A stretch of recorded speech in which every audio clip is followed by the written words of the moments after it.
บา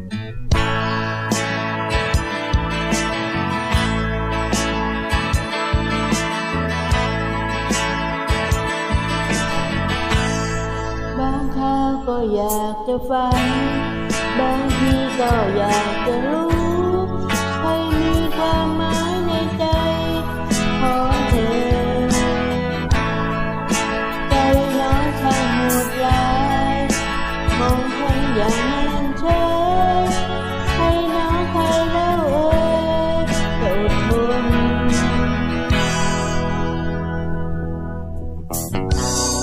ก็เป็นได้แค่คนคนหนึ่งที่รักเธออย่างเปิดเผยไม่เคยได้รักจากเธอก็เธอนั้นแค่คนคนหนึ่งจะรักไม่รักของเธอให้ฉันงมงายต่อไป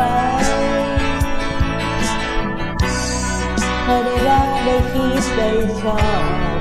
รูปแบบทุกอย่างนี้ก็พอ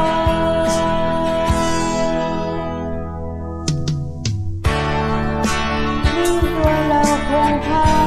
ยดังม้าเห่าเรือบิน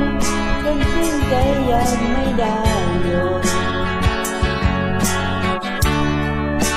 ไม่ควรใจให้มองไม่รักไม่ว่าอะไรคิดได้ฝ่ายเดียวก็พอใจน้องฉันเป็นสุขเหลือเกิน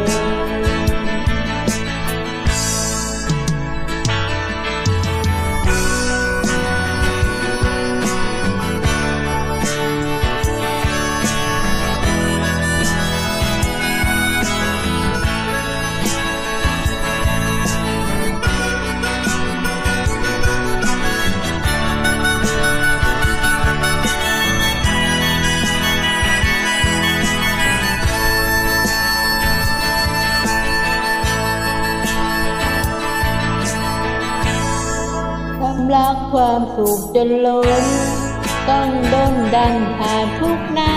นข้างในใครรู้มันช้ำเพียงใด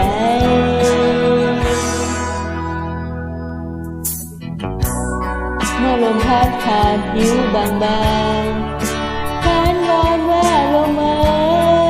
ช่วยพัดผ่านมาทางนี้สูดดมลมกลิ่นหอมจางๆที่เหลือไว้ก่อนจะเลือนหายไป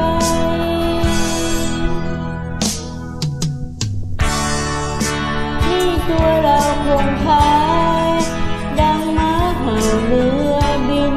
จนสิ้นใจยังไม่ได้หยุดไม่ควรใจให้มองไม่รักไม่ว่าอะไรคิดได้ฝ่ายเดียวก็พอใจน้องฉันเป็นสุขเหลือเกิน